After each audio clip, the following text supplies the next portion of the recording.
fattaqullaha wa kunu ma'as sadiqin.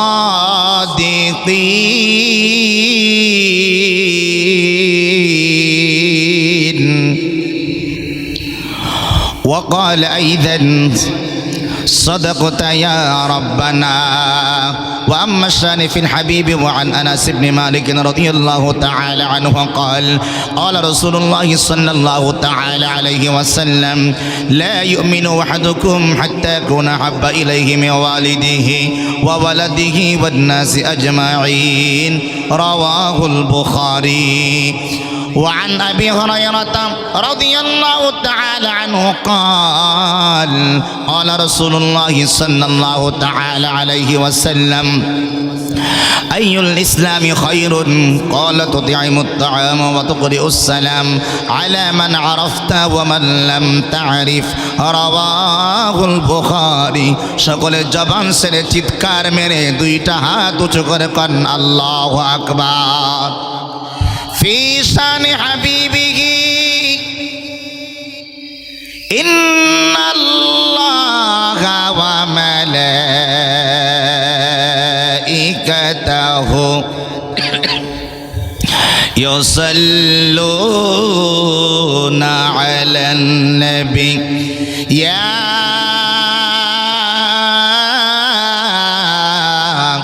أيها الذين آمنوا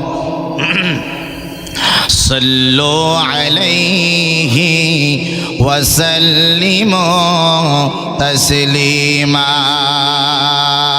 اللهم صل على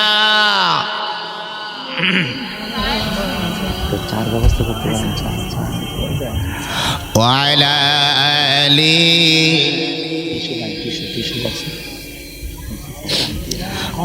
مولانا محمد. সকলে জবান ছেড়ে মোহাব্বতে রসুলের মোহাব্বত নিয়ে পড়ুন আল্লাহুম্মা সাল্লি। ফ্যান লাগে, ফ্যান, টেবিল ফ্যান লাগে না গরমের সময়, এগুলো সব টিস্যু লাগবে, ফ্যান লাগবে, চা লাগবে। ঠিক আছে, এত বড় কথা বলছিল কেন এখন? মোহাম্মদ মুস্তাফা জানে खुदा को खुदा जाने मोहम्मद मुस्तफ़ा को बलगल उला बि कमालिही कशफत दुजा बिजमालिही हसनत जमीअ खसालिही सल्लु अलैहि व आलिहि। সকলে একটু জিকির করে লা ইলাহা ও লা ইলাহা। এটা দূর থেকে কথা বললে আমার সকলে মহাব্বতে বড় লা ইলাহা, জবান ছেড়ে লা ইলাহা লা ইলাহা ইল্লাল্লাহু মুহাম্মাদুর রাসূলুল্লাহ সাল্লাল্লাহু তাআলা আলাইহি ওয়া আলা আলিহি ওয়া আসহাবিহি ওয়া বারিক ওয়া সাল্লিম। আলহামদুলিল্লাহ। উপস্থিত স্বাধীন সোনার বাংলাদেশের ঐতিহ্যবাহী জেলা সাতক্ষীরা পাটকেলঘাটা থানার অন্তর্গত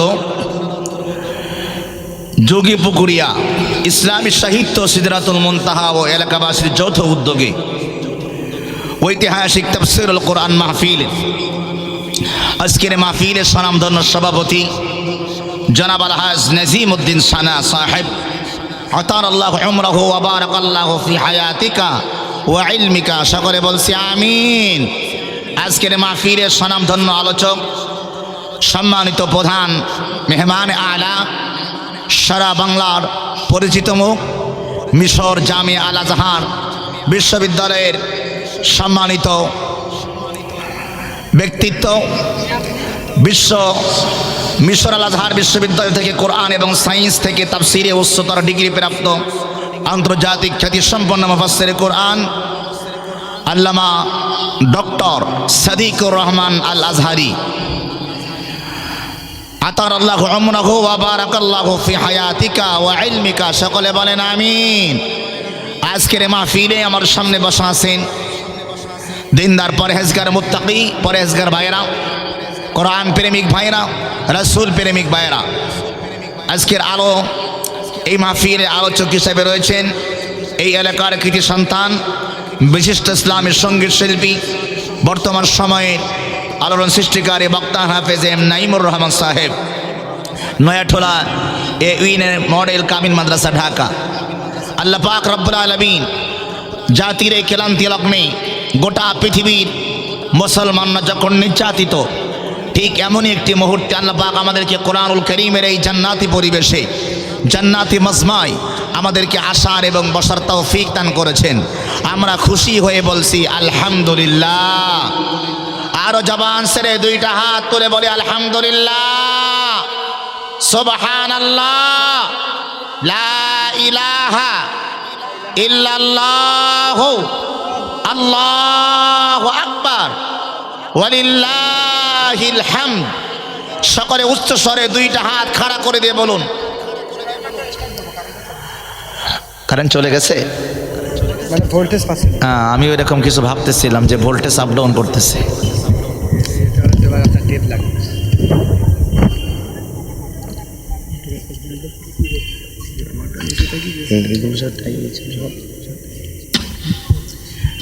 ফ্যান টান করে নাম্বার না আনতে গেছে, আর আমি শেষে সব পাঠাই দিয়েছি, ওরা আনতেছে সব লাগাতে রেডি রাখতে। এসার আগে রেডি করে চা, ফ্যান, টিস্যু স্টেজে করে সাজালে হয়, আসল জিনিস যদি না দেয়।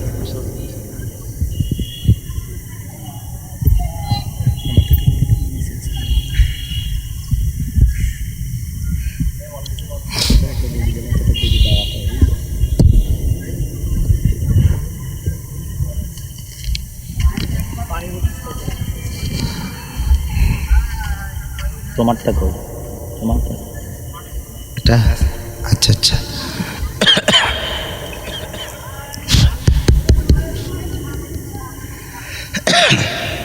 দ্রুত ফ্যান দিতে হবে, গা ঘামতেছে, কিন্তু বয়ান এখন শুরু করিনি, শুরু করতে গা ঘামতেছে।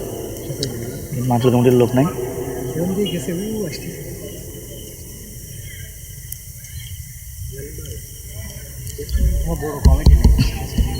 সবই ঠিক আছে জানি, তারপরে নাইম তো বসে।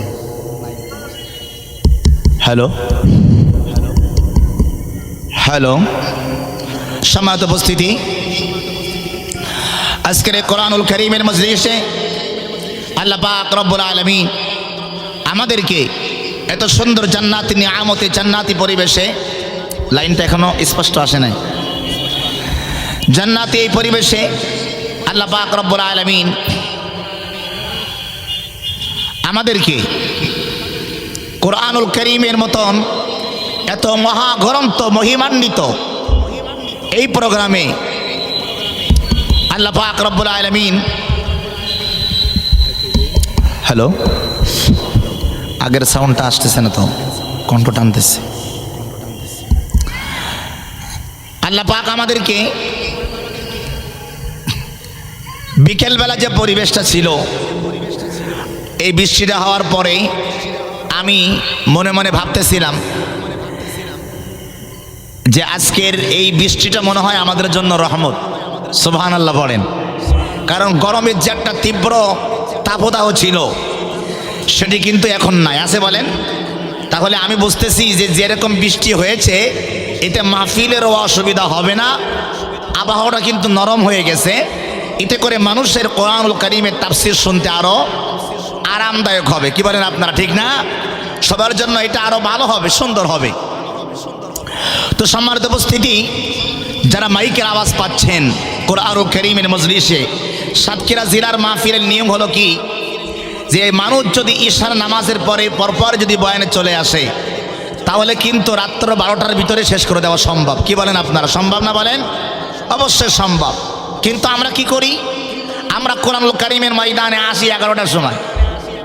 তা আপনি যদি আসেন 10টার সময়, 11টার সময়, তাহলে প্রধান বক্তা তো 12টায় উঠবে, এটাই স্বাভাবিক হিসাব। এজন্য আমাদের উচিত হলো এই সিস্টেমটা আমাদের পরিবর্তন করতে হবে। কারণ আমি দেখেছি চরমনার পীর সাহেব হুজুর অনেক জায়গায় মাহফিল করেন, তো ওনাদের একটা সিস্টেম হলো রাত্র 10টার পরে কোনো বয়ান চলবে না, 10টার পরে কোনো বয়ান চলবে না, 10টা বাজবে মাহফিল শেষ।